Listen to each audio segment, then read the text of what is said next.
Tonight on the MTN News, On the Loose. I did see the gentleman that probably did the shooting. I watched him come out of his house with a rifle in his hand. Had mental issues for a long, long time, and something in him today just snapped. The latest on the hunt for a suspect after a mass shooting at a Montana bar.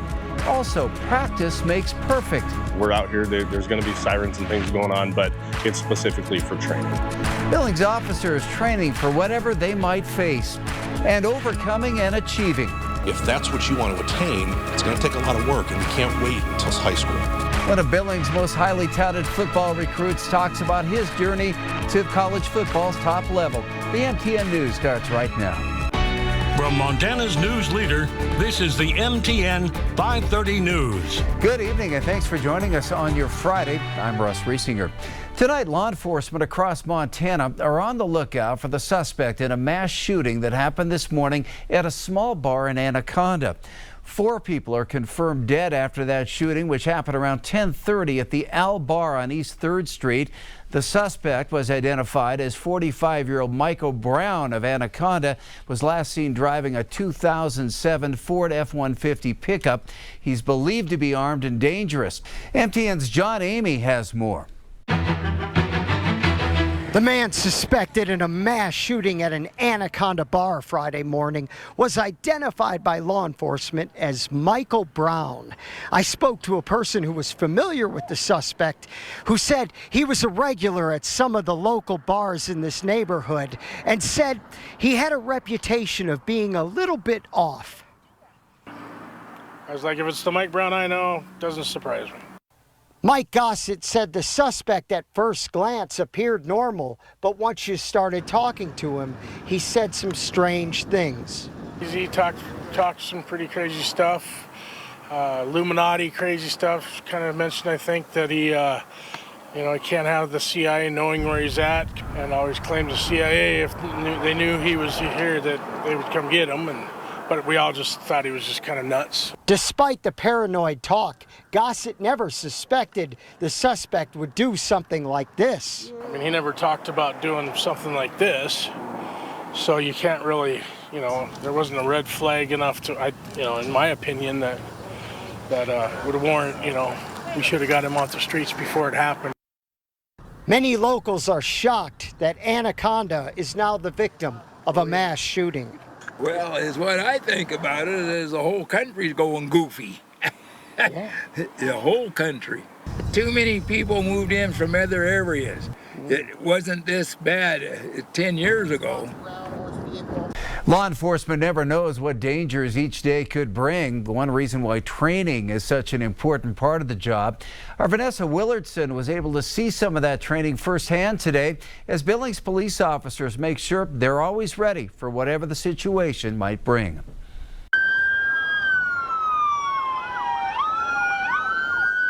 It looks like a police chase, but in reality, it's police practice, complete with high speeds and lots of sirens.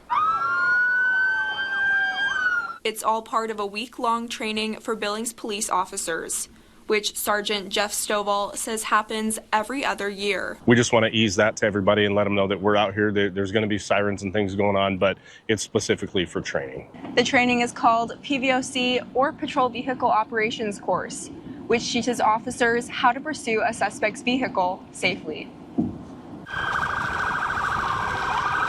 Traffic safety, it's really important, especially in the city of Billings with as many cars as we have, as many main arteries and streets that we have. The training not only serves to keep the public safe, but the officers as well. It's really important that we have officers that are trained how to drive safely, how to respond to calls safely when the emergency response is required. So very important that we protect not only the general public, but ourselves. The course started Sunday and wraps up Saturday. Sergeant Stovall plans to train every officer in the patrol division before the week ends. Whether it's a pursuit or whether it's a running lights and sirens to an emergent call, and some of the high-risk traffic stops as well. We work all that into our training here.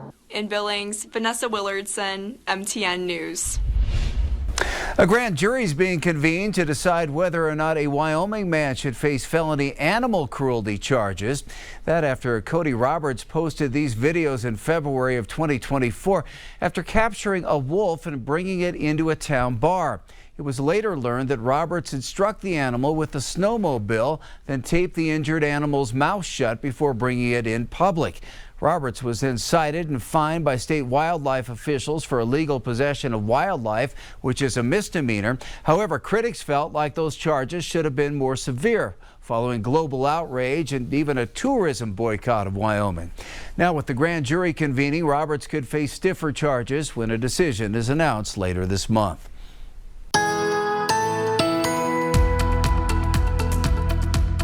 On this Friday evening, we've had a little bit of everything around the Billings area the last few hours. Started the day with a lot of sunshine. Then about an hour or so ago, had a lot of calls in the newsroom, and we could smell the smoke in the newsroom and the studio as well. It looks like there's a couple different fires south of Billings, one near the Pryor dump, another one near Thornton Road, pushing smoke toward the Billings area. But we also had a thunderstorm move through. It's now clearing the air out quite a bit. Quieter weather right now in the Billings area, but we still have plenty of rain showers and thunderstorms in the region, especially around Story, just to the southeast of Sheridan. We have another thunderstorm moving over town right now. It's quieter currently in Billings, but you can see the thunderstorms are now pushing toward Hardin and Crow Agency, moving fairly rapidly toward Hardin. So seek shelter with that thunderstorm. We're going to have some dangerous lightning with that and more active weather further north around Judith Gap, Harleton. Now leaving the Rygay area, we have more chances for rain showers and thunderstorms. Our 7-day forecast in a few minutes.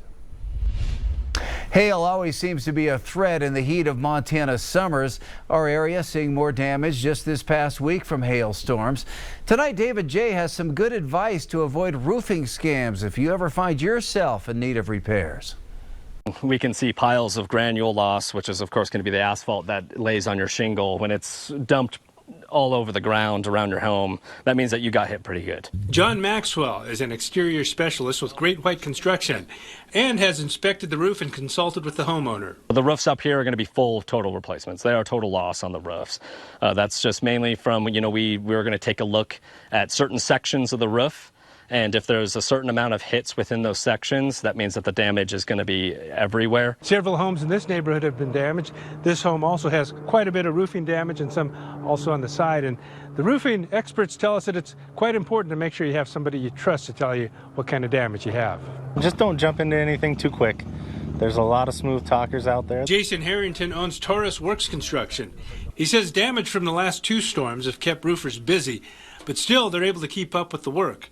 He advises consulting with others in the community about the local contractors. I pretty much solely rely on word of mouth. If your neighbor has had a good time with somebody else, that's probably your best bet. Others in Maxwell's company say the locals will be around later to fix something if necessary, and warns about the guys who show up right after the storm. Fly-by-night people are just going to be, the guys with non-local numbers. Also guys that you don't recognize. You will recognize local people. But since these storms have been a normal part of the summer around here, many have been more prepared to deal with the damage. A lot of people have really started to do their research, and they're really working through and fine-tooth combing, some of this process. And a lot of homeowners are really educated anymore, and it's important to work with a contractor that's going to help educate you, not just for this storm, but for the next storm. Everybody's trying to make money, no matter what happens, but just make sure people are being honest with you. Do your diligence. In Billings, David J., MTN News.